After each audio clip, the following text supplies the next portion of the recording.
There's a story of two people in a garage on Addison, and they were tinkering on the weekend, and they're engineers, and they built this billion-dollar company.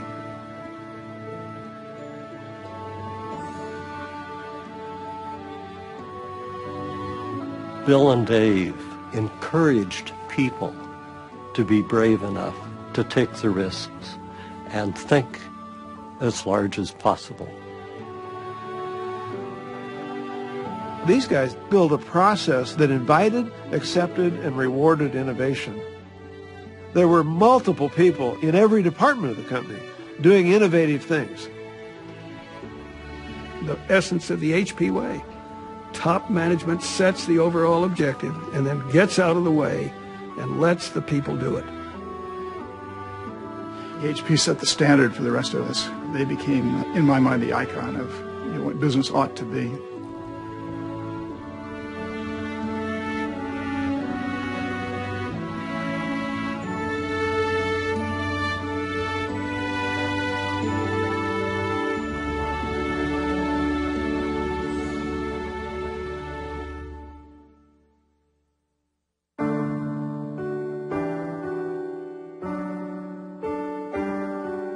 At some point, we decided that we were going to try and form a company and go ahead. We wanted to find a house and a garage that we could use for a shop. The story is that Dave and Lucille lived in the bottom half of the house, and Bill had a little shack in the back. I brought the drill press and some other tools in the back of the car, and we set up the shop there. They started the company on about $500 and a good idea, and believe me, it showed. We started out, of course, baking our panels in Lou's oven, and then we decided we want our own oven, so we bought an old refrigerator unit because it had good insulation. Well, it got so hot that it caught fire, and fire department came and put it out. Otherwise, we would have lost the whole works. Yeah. What got Hewlett-Packard really going was the first big order, and that came from Walt Disney for the movie Fantasia. They needed really good sound. And the audio oscillator, which was the first HP product, was the best device in the world for that. And simply produces a variable tone. You can hear what it sounds like. And that's just part of the range. We put together a set of specifications and a little sales pitch that Lou typed out for us. Remember how we priced it? Yeah. We didn't have any idea about pricing in those days, and I guess we started out with $54.50, wasn't it? $54.40 or fight. $54.40 or fight. The genius was not that they had all of the perfect tools, but that they had a drive and an energy and an entrepreneurship, a creativity. Two people in a garage with very little resources can create the next big thing. So HP was really the inspiration, I think, for the entire valley. It's no question.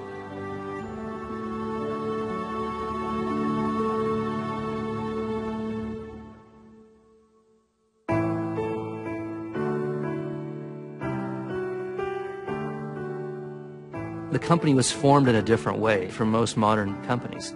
It was formed out of friendship. These are two guys that just got along well together and decided to build a company, and then they'd figure out what they'd build after they got it going. Our primary interest was to bring some money in the door. We tried all kinds of things. We tried building shocking machines to make people lose weight, a device to tune harmonicas. Hewlett had an idea about an electric urinal flusher. In fact, when I go into a modern men's urinal these days, I kind of think of Bill. They did an automatic lettuce picker for the fields. They built a bowling alley foul line indicator. We invented, we swept the floors, we kept the books. We've done every job in the place, so to speak. They were roll-up-your-sleeves guys. They were can-do people. Dave Packard was a lot more outspoken, Dave was a big guy. He was 6'3" or 4". He had a finger that would get longer and longer as he waggled it at you. So he was a pretty forceful personality. Now, Hewlett was more likely to be deeply involved in the technical issues and the technical side of the company, and Packard was more likely to be involved in the financial sides of the company. But you couldn't depend on that because you never knew who was going to pop up. They'd have done terrific things, I think, by themselves. But together, they were extraordinary.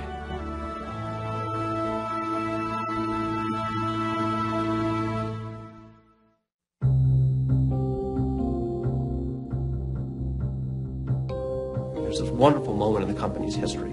I think it was 1948. And he was at a meeting of business leaders. There were a whole bunch of CEOs from companies there. And the question that was raised, who is the company responsible to?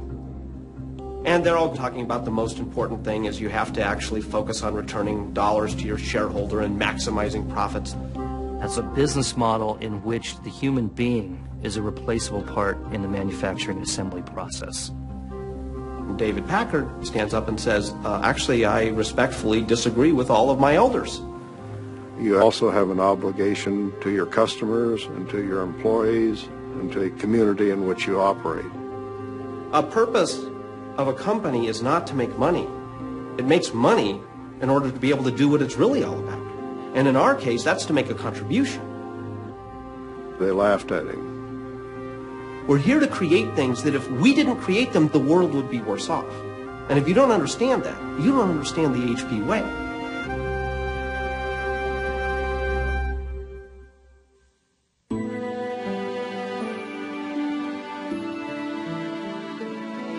The thing that I fell in love with was there was an immense pressure to make a contribution. That was the key phrase, that you had to make a contribution, that you didn't just bring out a product because you thought you could make money on it. You brought out a product because you thought there was some dimension in which it was significantly better. What this really means in this sense is not to be a me too, but to not go into some area unless you feel that you've got something really to contribute. Because if we just try and follow someone, you're always going to be at the tail end.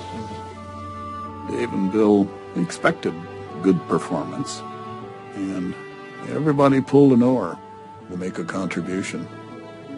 Everybody was proud of the company and the fact that we were really doing something worthwhile. The best measure of whether we do or do not make a contribution is whether we can market that product at a profit. In other words, whether it's worth more to the customer than it costs us to make. He realized that if the company didn't make a profit, they wouldn't be able to make a contribution in science and technology. They wouldn't be able to take care of their employees. They wouldn't be able to give back to the community in terms of philanthropy. HP was a business, and these men were dedicated to increasing revenues and increasing profits. After that, all the good things followed. But their first job was to build a great company, and they fought hard to do it.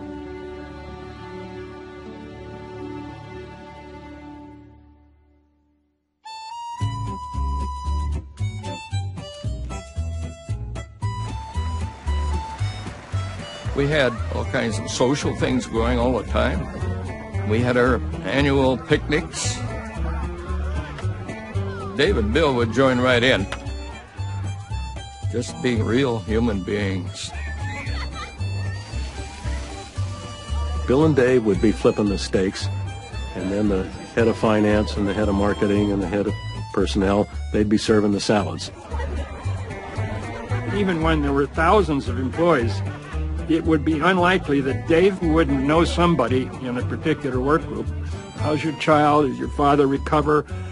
There was a very close relationship. It's part of the informal atmosphere that made us much more effective than a rigid hierarchy would have permitted. We're more like part of a family. It was a company that cared enormously about its employees. And how can you beat that? You weren't just building a product, you were building a company of people. Lots of our employees were good friends. In fact, I remember making the comment that most of the best friends I had were working here in the company.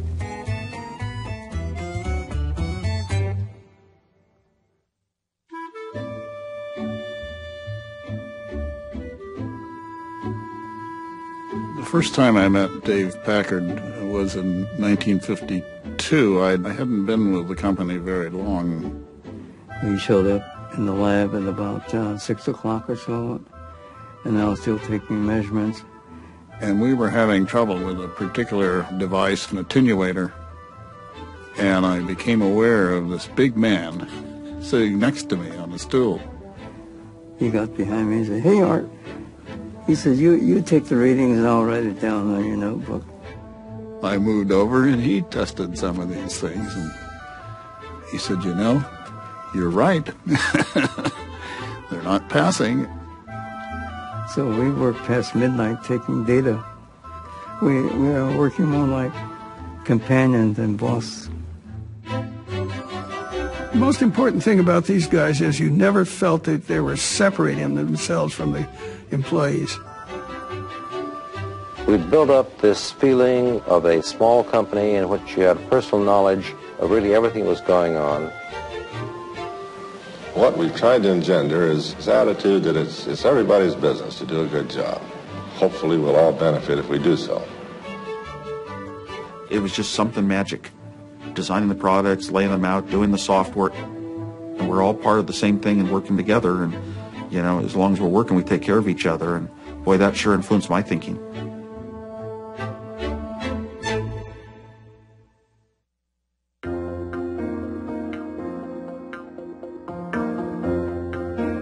One day the phone rang and Hewlett says, "T, we've got this calculator going on at HP Labs." So I went up and talked to Bill. He gave me the market research report that suggested that we shouldn't do it. At the time, state-of-the-art was a slide rule. And so to go from slide rule to calculator was a quantum leap in functionality. The bottom line was, well, Bill, we're sorry. We don't think there's a market for this product. It's very complicated, and it's going to cost $350. 20 times more than a slide rule. And Bill said, "I want one of these things." Bill challenged his engineers to build this thing and make it the size of his shirt pocket. That was kind of a, oh my God, I don't think we can possibly do that. But they made a big pretense of making sure that whatever they built would fit into his shirt pocket. And we came up with 4 pages of names for this thing. Captain Billy's Whiz-Bang Machine was one of the names. The Mathed Marvel. We had a whole bunch of names, and there was not a winner in here. And we said, well, it's got 35 keys on it, so we'll call it the HP 35. When I was in college, the HP 35 calculator came out. And, I just drooled seeing that thing. It was, like the skies party. I remember waiting in line to get one of these things. People were selling their cars.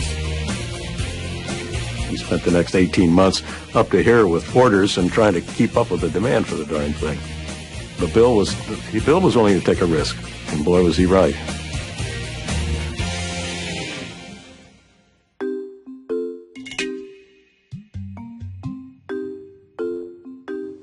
We went from a specific, fairly small type of company and laid the groundwork to expand into a larger domain. I think Dave and Bill saw very clearly that, we really had to be an international business. The market for electronics was a worldwide market. Why confine it? Hewlett insisted that we ought to have not only overseas sales, but factories overseas. We are really serving a worldwide need. It's just the simplest way to express it. Dave and Bill, in looking at the international market, saw it as a place to go out and get more of the best minds in the world. So they always viewed it as a source of talent. And the HP way makes each of those branches feel as though they're amongst the best in their part of the world. If you went into a facility in Germany, the environment would be very similar to what you'd find in Palo Alto. To learn how to call the boss by the first name was very difficult for the Germans to accept because formalism in Germany was tough, but they all learned how to do that.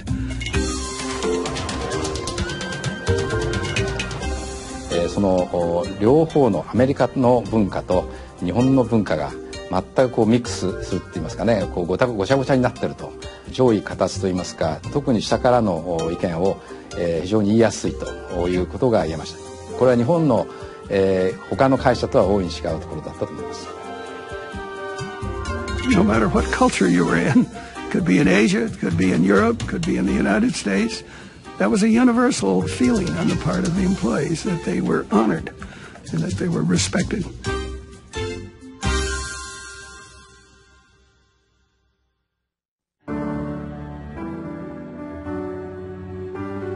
I believe it's very important that people have some part in making the decisions that they're going to be involved with. They're going to be much more effective in implementing those decisions. The essence of the HP way, plain and simple, top management sets the overall objective and then gets out of the way and lets the people do it. They had a slogan: decisions should be made at the lowest possible level. Dave used to say that. A rank doesn't matter, titles don't matter, which degree you have and from which school doesn't matter. It's, are you part of this team and what can you contribute to it, and are you doing your job? They encouraged people to be brave enough to take the risks and think as large as possible.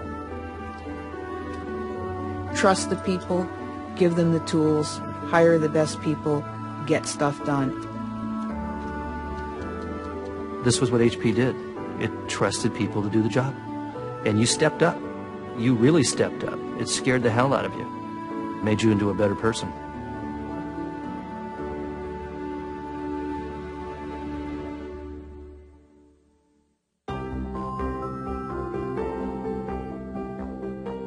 I built a large screen oscilloscope that could be used as a computer display.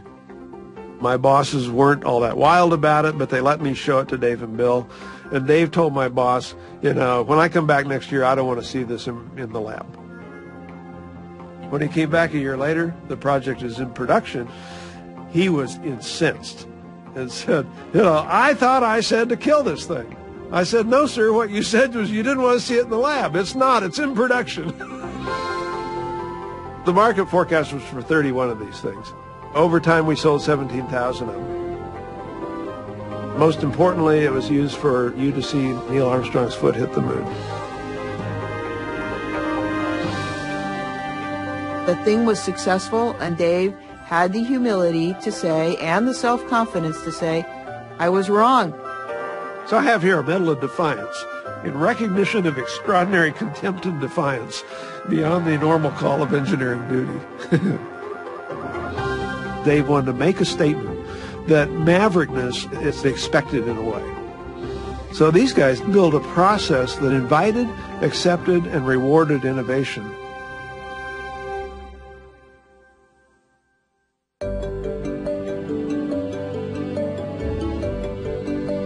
So Dave and Bill were people who just loved and benefited from change. It didn't matter how big HP got. To them, change was something that they always looked at and said, where is the opportunity? This company, in 60 years, morphed itself 5 times. It was a voltmeter company, and then a microwave company, and then a handheld calculator company, and then a computer company, and then an ink company. The HP way could accommodate so many different business models over decades and decades of time, but they were flexible enough to know that you apply those principles in different ways as conditions require. You can continuously change as long as your heart's intact, as long as your core values are there. And if you've got the right values, then out of that will constantly emanate that innovation. And that's always been the power of Hewlett-Packard.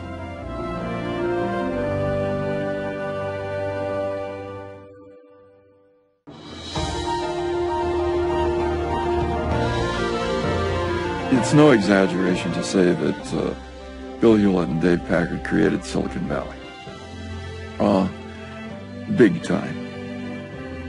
And they respected and appreciated other entrepreneurs. Everything I learned about entrepreneurship was taught to me by Dave Packard. There were many bright people who left HP and founded their own companies, and they carried away the fundamentals of the HP way. There was an ad run in 1962 that said, "You want to be an entrepreneur? Come here first and learn how." And it's like, that's a weird ad. You know, you're encouraging people to go elsewhere. But Bill and Dave's attitude was, that's great. And they seeded this valley with some of the greatest talent you can imagine. I even turned down starting Apple once. I refused to go to Atari because Hewlett-Packard was my company for life. The morale was so high, I never saw anything like that, just the happiness of everyone working with each other. A lot of people say that the HP way is anachronistic, that fit in a different world, a simpler world. But in fact, it may be more relevant today. And that's because when your employees are scattered all over the planet, people are working independently, you have to trust your employees more than ever before. And that's what Bill and Dave did. They set the model for it.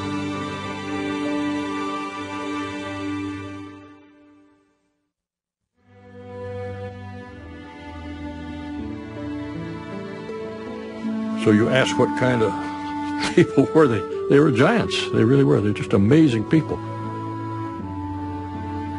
It's hard to find anyone in the history of business who's been able to create more, both in terms of business success and in terms of the culture and the type of company that's respected all over the world. That in and of itself is a pretty amazing story. We hope that the people that'll follow us will have the same ideas. Now, they're not going to be exactly the same, but I don't think that a lot of these fundamental positions are going to change very much. They're too ingrained in the organization.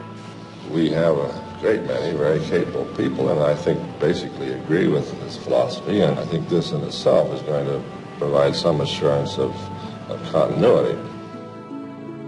It's very easy to fall back on celebrating Bill and Dave. But the story of HP is the story of HP people. Bill and Dave wisely created the environment for this efflorescence of human talent. But it's the HP people who spread that trust around and lived the HP way that made this company a great company.